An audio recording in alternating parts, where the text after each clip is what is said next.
Salut tout le monde, c'est Benjamin, bienvenue sur la chaîne. Aujourd'hui, on va parler comme d'habitude de Pi Network. Si vous avez cliqué sur cette vidéo, c'est peut-être parce que vous avez vu l'application sur le téléphone d'un ami ou peut-être que vous m'y êtes depuis des mois mais que vous ne comprenez pas vraiment ce qui se passe en coulisses. Eh bien, vous tombez à pic. Les fondateurs de Pi, Nicolas Kokkalis et Changjiang Fan, viennent de publier une vidéo de 28 minutes pour fêter un anniversaire important du projet. Et dedans, ils expliquent exactement quel est leur plan pour l'avenir. Sauf que voilà, leur vidéo est très technique, ils utilisent des mots comme infrastructure distribuée, KYC as a service, Web3, bref, c'est du charabia pour 90% des gens. Donc aujourd'hui, on se pose, on prend un café et on vous traduit tout ça en français. Simple. Je vais vous expliquer pourquoi Pi n'est pas juste une application amusante, mais un projet technologique gigantesque. Mais juste avant de vulgariser tout ça, je dois vous parler d'un outil indispensable. En ce moment, la question qu'on me pose le plus, c'est « Benjamin, sur quelle plateforme je pourrais changer mes Pi quand le réseau sera totalement ouvert ?»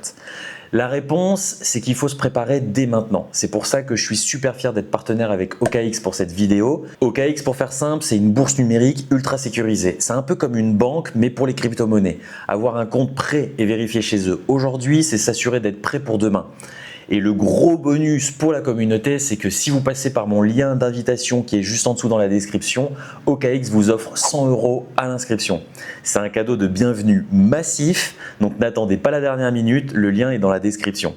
Allez, on ferme la parenthèse et on plonge dans le cerveau des fondateurs de Pi Network. Alors, pour bien comprendre ce qui a été dit dans cette fameuse vidéo, il faut diviser leur discours en 3 grandes parties. La première, c'est pourquoi Pi Network est complètement différent des autres. Dans le monde de la crypto, la norme c'est la spéculation. En gros, des gens créent une monnaie virtuelle à partir de rien, ils font beaucoup de publicité pour que les gens l'achètent, le prix monte artificiellement et les créateurs après revendent tout pour s'enrichir, laissant les petits acheteurs sur la touche. C'est ce qu'on appelle la spéculation.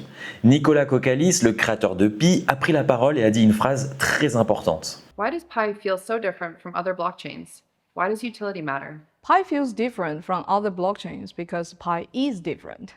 When Open Network launched a year ago, I described Pi as a nonconformist, and that still holds. Pi differentiates itself in several fundamental ways. Pi never did an ICO, Pi is free to mine for accessibility, it's mobile first, Pi's mainnet blockchain is fully KYC'd, and Pi has tens of millions of verified users globally. And from the very beginning, Pi has emphasized utility. Concrètement, ça veut dire quoi? Ça veut dire qu'en fait que Pi refuse de jouer au jeu de la bourse et du casino. Leur but n'est pas que vous achetiez du Pi pour le revendre plus cher demain, leur but c'est l'utilité réelle. J'arrête pas de le dire sur toutes les vidéos, mais imaginez que vous êtes boulanger. Aujourd'hui, on ne peut pas vraiment acheter une baguette avec du Bitcoin parce que c'est trop lent et que les frais sont énormes. L'objectif de Pi, c'est que vous puissiez payer votre baguette demain, votre coiffeur ou un jeu vidéo directement en Pi, depuis votre téléphone, instantanément et sans frais bancaires. C'est pour ça qu'ils distribuent la monnaie gratuitement tous les jours sur notre téléphone, pour que des millions de gens ordinaires en aient dans la poche, prêts à l'utiliser dans la vraie vie. Mais pour que cette monnaie soit crédible, il y a un énorme obstacle. Il faut prouver que derrière chaque téléphone, il y a un vrai être humain et pas un robot pirate. Et c'est là qu'on arrive à la deuxième grande annonce de la vidéo et c'est un coup de génie. Le système de sécurité KYC devient une mine d'or. Si vous êtes sur Pi, vous avez sûrement entendu parler du fameux KYC. Ces 3 lettres signifient Know Your Customer en anglais. Connais ton client. En gros, c'est l'étape où l'application vous demande de prendre en photo votre carte d'identité et de faire un selfie vidéo. Beaucoup de gens se sont plaints, c'est trop long, mon KYC est bloqué depuis des mois, mais dans la vidéo, Changjiang Fan, la cofondatrice, a expliqué pourquoi ça a pris autant de temps. Écoutez bien. The next stage of this initiative is treating KYC itself as a service, KYC as a platform capability. Identity is fundamental to any meaningful integration with the real-world economy.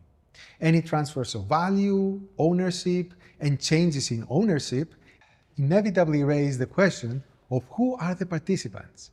Laissez-moi vous expliquer ça simplement. Alors imaginez qu'Internet est une immense boîte de nuit. Le problème aujourd'hui, c'est qu'il y a des millions de robots qui rentrent dans la boîte de nuit pour tricher. Par exemple, des robots qui achètent toutes les places d'un concert en 1 seconde pour les revendre plus cher. Pi Network a passé des années à construire le meilleur videur de boîtes de nuit au monde. Un système capable de vérifier l'identité de millions de personnes dans tous les pays avec toutes les cartes d'identité possibles. L'annonce géante qu'ils viennent de faire, c'est qu'ils ne vont pas garder ce videur juste pour Pi Network. Ils vont louer ces services à d'autres entreprises. Imaginez demain une plateforme de vente en ligne ou une autre crypto qui a besoin de vérifier que ses utilisateurs sont des vrais humains. Ils paieront Pi Network en fait pour utiliser notre système. C'est ce qu'on appelle le KYC as a service. Ils ont transformé en fait notre plus grande frustration, l'attente de la vérification, en un produit qui va générer énormément d'argent et de valeur pour notre réseau. Et si vous trouvez ça intelligent, attendez de voir la troisième partie. Parce que là, on rentre dans la science-fiction qui devient réalité. On va parler d'intelligence artificielle. Partie 3, l'intelligence artificielle. Et vous? Vous entendez parler d'IA partout en ce moment, avec ChatGPT par exemple, mais est-ce que vous savez comment ça fonctionne en arrière-plan? Pour qu'une IA devienne intelligente, il faut l'entraîner, c'est la base. Et ça demande deux choses, une puissance d'ordinateur colossale et des humains pour lui dire ça c'est bien, ça c'est faux. Aujourd'hui, ça coûte des milliards à des entreprises comme Google ou Microsoft qui construisent des hangars géants remplis de serveurs. Dans la vidéo, l'équipe de Pi fait un constat incroyable. Pi's involvement with AI extends into AI infrastructure itself. This includes distributed computing for AI training, inference, and reinforcement learning. Pi is uniquely positioned here because it already has a large network of computing nodes, over 350,000, and a global network of identity-verified human participants. Je vous traduis. Pi Network a réalisé qu'il avait déjà la plus grande armée d'ordinateurs au monde, les fameux NePi. Ce sont plus de 350 000 ordinateurs de gens normaux comme vous et moi qui font tourner leur réseau depuis leur salon. Leur plan est fou. Au lieu que les grandes entreprises d'intelligence artificielle achètent des supercalculateurs hors de prix, elle va pouvoir utiliser la puissance de nos ordinateurs. Imaginez que vous laissez votre PC allumé la nuit, une entreprise s'en sert à distance pour calculer des petits bouts de données de son IA, et le matin, vous vous réveillez avec des crypto-monnaies Pi en plus sur votre compte, payés par cette entreprise pour vous remercier. Et ça va plus loin. Ils ont dit que nous, les humains vérifiés du réseau, on pourra aussi faire des mini-tâches. Par exemple, l'application Pi vous montre deux images créées par une IA et vous demande lequel est la plus réaliste. Vous cliquez sur l'une d'elles, ça aide l'IA à apprendre et bam, vous êtes payé en Pi. Ils sont en train de créer une véritable économie du travail pour demain. Voilà pourquoi cette vidéo d'anniversaire est si importante. Si on prend du recul, Pi Network, ce n'est pas un bouton sur lequel on appuie bêtement. C'est un projet de société. Ils veulent remplacer la spéculation par de l'utilité, vendre leur technologie de sécurité au monde entier et devenir le moteur des futures intelligences artificielles. Alors oui, ça prend un temps fou. C'est frustrant de ne pas avoir des dates précises, mais comme l'a rappelé Nicolas Kokkalis, Rome ne s'est pas fait en un jour. Et un réseau mondial capable de changer l'économie d'Internet non plus.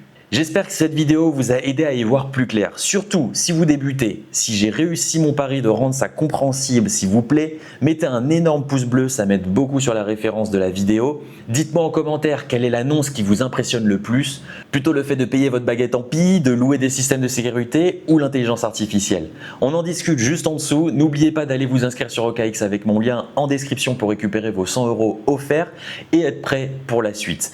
Abonnez-vous à la chaîne pour les prochaines analyses. C'était Benjamin, je vous dis à très vite et bon minage à tous. Ah oui, ça au fait, je sais pas si vous l'avez vu, mais c'est ma petite libellule du Vietnam.